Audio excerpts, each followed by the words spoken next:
Hello life made channel को आपण मानक स्वागत। बर्तमान आमे आज तैयारी करिबा मटर आलू घुगुनी सहित चकुली पिठा। तो मटर को मु 1 घंटा पर्यंत भिजई रखिथिली। बर्तमान मटर को आमे सिजेइबा। प्रेशर कुकर रे मटर लूण हळदी और पानी देई बसई देली मु गैस रे। तो 3टा हुइसिल आसीबा पर्यंत आमे अपेक्षा करिबा।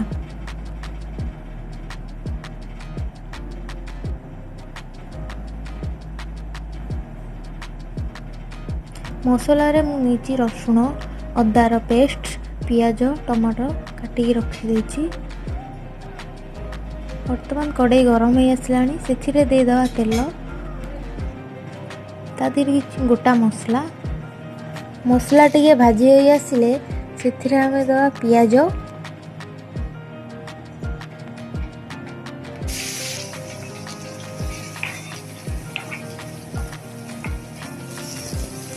पियाज गोल्डन ब्राउन कलर हो आसिले आम से पकेबा लंका गुंड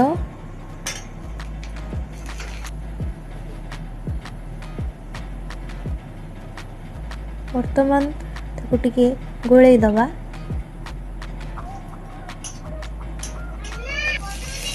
तापर दे दवा अदा रसुण रो पेस्ट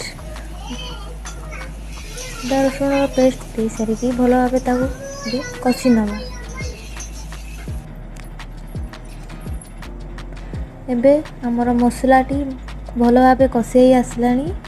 तापर आमे सिजेई रखिथिबा मटर आउ आलू को दे दबा। वर्तमान ताको भल भाबे गोळेई दबा।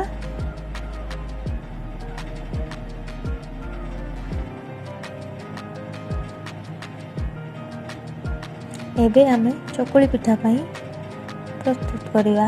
वर्तमान ताव को मु भल भाबे गरम करि नेछि। से चकुली रो बैटर देकी मु करनी। पिठाटी को आमे भल भाबे लेउटाई दबा।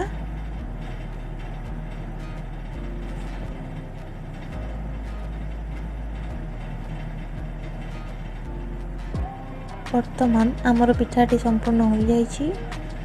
एबे आमर प्रस्तुत हो गला मटर आलू घुगुनी सहित चकुली पिठा।